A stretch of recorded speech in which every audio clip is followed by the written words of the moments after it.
Hoy en Saludables, con la psicóloga Raquel Baeza, hablaremos del llamado efecto placebo. El viernes es el Día de la Salud Bucodental en nuestro programa y por eso nos visita la cirujana maxilofacial Mercedes Pérez para darnos sus recomendaciones. Aquí comienza Saludables.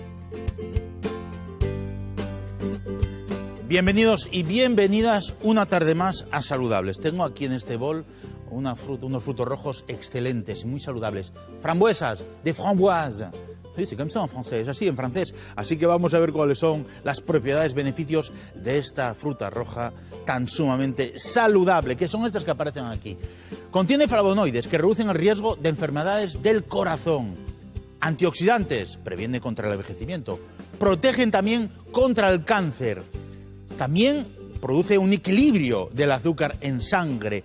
Las frambuesas, un fruto rojo que ya me han quitado las manos porque antes de entrar en directo sí que pequé un par de ellas. Y está claro que en producción me llama la atención. Y además no podría seguir con lo que viene a continuación de nuestro programa, que es ni más ni menos que una entrevista muy interesante, porque vamos a hablar con una psicóloga, la doctora Raquel Baeza, del efecto placebo.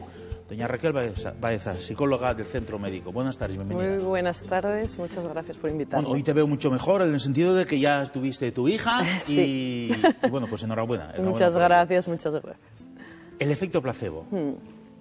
Siempre oímos hablar del efecto placebo cuando están estudiando algún medicamento, porque a algunos se les da un medicamento y a los demás algo que hace efecto placebo. Pero, ¿qué es realmente el efecto placebo? El efecto placebo, por empezar por concretar el término, fue acuñado por Henry Beecher, que era un anestesista que vio que sus pacientes mejoraban incluso un tercio de mejoría, experimentó en los pacientes que tenía, dándoles una pastilla que era exactamente igual a su medicamento habitual, pero que resulta que era inocua, o sea, estaba hecha de agua o azúcar, que es de lo que suelen estar hechos los medicamentos que consideramos placebos. Claro, al ver este descubrimiento, en 1955 estamos hablando ya, fue cuando se empezó a investigar sobre el placebo. De hecho, hay muchísimos estudios hechos a nivel de psicología sobre este efecto y de cómo puede ser que muchas veces haga los mismos beneficios que pueda estar haciendo un medicamento. ¿Pero entonces qué estamos hablando? ¿De autosugestión? Efectivamente.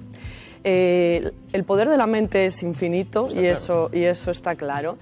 Y está visto que cuando las expectativas de una persona son que eso que se va a tomar le va a hacer efecto, efectivamente es como la profecía autocumplida, le hace efecto. Entonces, hay muchísimos experimentos sobre esto y, por ejemplo, pues con medicamentos, ¿no? Pues se pone la misma inyección a dos grupos, existe un grupo que llamamos el grupo control y otro que es el grupo experimental y se va viendo un poquito si al final el efecto de la persona que se toma el placebo es la misma que la que se toma la medicación. Y se ha visto que sí. Entonces, ¿qué pasa? Que hay una voz de alerta muy grande en el sentido de por qué entonces se están consumiendo tantísimos antidepresivos y ansiolíticos. A eso iba a ir, porque hay estudios que están cuestionando, con placebos, que cuestionan el uso de los antidepresivos. ¿Cómo puede ser entonces? Realmente los estudios están avalando cada vez más, hay infinidad de estudios, podríamos nombrar muchísimos, pero yo creo que es más importante quedarnos con el hecho de que cada vez más se está viendo que los tratamientos de primera elección, por ejemplo, en una depresión, deberían de ser siempre la psicoterapia con placebo o psicoterapia en sí, antes que el utilizar el antidepresivo. El antidepresivo se tendría que utilizar en caso de que lo otro no funcionase. Es decir, que lo que realmente intentamos hacer en un tratamiento de una persona depresiva es tratarle la mente sin medicación y luego, si es necesario, la medicación, porque la autosugestión es tan sumamente importante. ¿Se puede curar uno mismo por la mente? Efectivamente. Está visto que el placebo, fíjate, influye tanto a nivel cerebral, a nivel de la amígdala, del tálamo y del córtex prefrontal, generando opiáceos naturales en el cerebro. ¿Qué son las endorfinas famosas? Claro, y dopamina y serotonina que produce el medicamento. Entonces, ¿qué pasa? Que cuando estos pacientes descubren que lo que estaban tomando es un placebo, se dan cuenta de que ellos mismos pueden controlar el generar eso de manera natural. Y eso es un refuerzo en sí mismo para seguir adelante. Eso significa que una persona que tiene cualquier tipo de enfermedad, si es positiva, puede llegar a mejorar los resultados a corto, a medio plazo en cuanto a, bueno, o sea, a salir de esa enfermedad, claro, a curarse. Es fundamental, el tema mental es fundamental porque se está viendo, por ejemplo, muchísimo con el tema del cáncer. Sí, Hay sí. un montón de estudios que están avalando que efectivamente cuando las personas se someten a una psicoterapia en la cual ayudan a llevar esa enfermedad, los resultados son que esas personas viven más años y con más calidad de vida. Vale. Y no puede ser que tantos estudios estén equivocados. En el otro extremo, significa que si una persona se enfrenta a la enfermedad con pesimismo, los resultados pueden ser mucho peores. Efectivamente, la depresión no solo afecta a nivel psicológico, sino a nivel del sistema inmune. Eso está, vamos, más claro. Y la ansiedad. El problema yo creo que es un poco el mundo en el que vivimos. Estamos acostumbrados a que todas las soluciones tienen que ser para allá. Y, por ejemplo, el tener un sufrimiento es visto ya como algo negativo y de que tenemos que librarnos de ello cuanto antes. Entonces, dame la pastilla que voy a intentar solucionarlo rápido. Sin darnos cuenta de que el estar sufriendo nos está indicando que algo no está funcionando. Es como cuando yo tengo un dolor, algo no va bien en mi cuerpo. ¿Por qué si yo mentalmente estoy sufriendo no me pongo a analizar el porqué de ese sufrimiento? Y esto es lo que estamos viendo, que la gente intenta escapar de esto con pastillas. El problema que es efectos secundarios, grado de adicción. Está claro. Ahí hablamos ya con las enfermedades psicosomáticas. Esas enfermedades que mucha gente autogenera por pensar que tiene algo malo. Claro. El problema está visto que hay muchísima gente, por ejemplo, en el problema de la hipocondriasis, o sea, se utiliza muchísimo el placebo.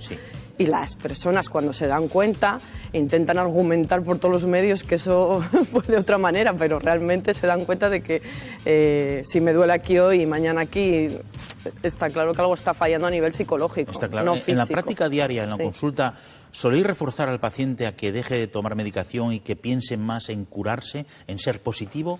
¿Combináis las dos cosas? ¿Qué hacéis? Nosotros combinamos normalmente las dos cosas porque estamos en contacto directo con los psiquiatras, que son los que un poco dan la medicación. El problema es que la psicología se está teniendo en cuenta de muy poco para ahora, porque realmente las farmacéuticas están un poco detrás de todo esto, interesa vender esa medicación. Entonces, el hecho de que, por ejemplo, ahora se está teniendo en cuenta que las psicoterapias son tan importantes como recetar un medicamento en un momento determinado es fundamental. Y de hecho se está demandando cada vez más psicoterapia y menos antidepresivos, porque el número de suicidios está aumentando una barbaridad. Fíjate, salió un dato en el cual del 2007 al 2014 había aumentado un 20%. Esto es una burrada. Está considerado ahora como muerte, o sea, como causa no natural por encima de los accidentes de tráfico. Es que estamos hablando de 3.000 y pico personas que mueren por suicidio. Estamos hablando de gente que mentalmente es débil o de repente se debilita por cualquier motivo pues, de su vida, de alrededor, y que no sabe enfrentarse a esa situación y piensa que es el final y que la mejor manera de quitarse el dolor es ese que tú dices, es quitarse la vida. Sí, además hay un dato muy interesante que es 2.000, no te puedo decir concreto el dato, pero sobre 2.000 y pico hombres en comparación con 900 y pico mujeres. Esto llama la atención. Y es que a psicoterapia acuden mucho más las mujeres.